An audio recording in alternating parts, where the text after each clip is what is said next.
fiecare așa-ar spune.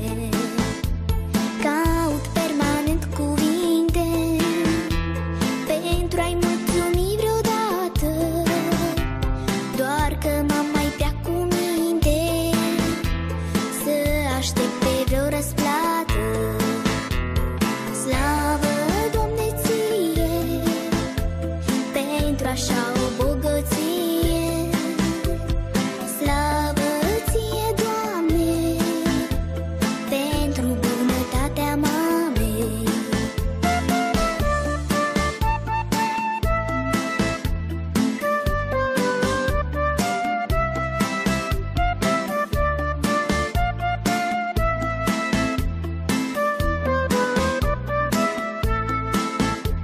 Mama mea e cea mai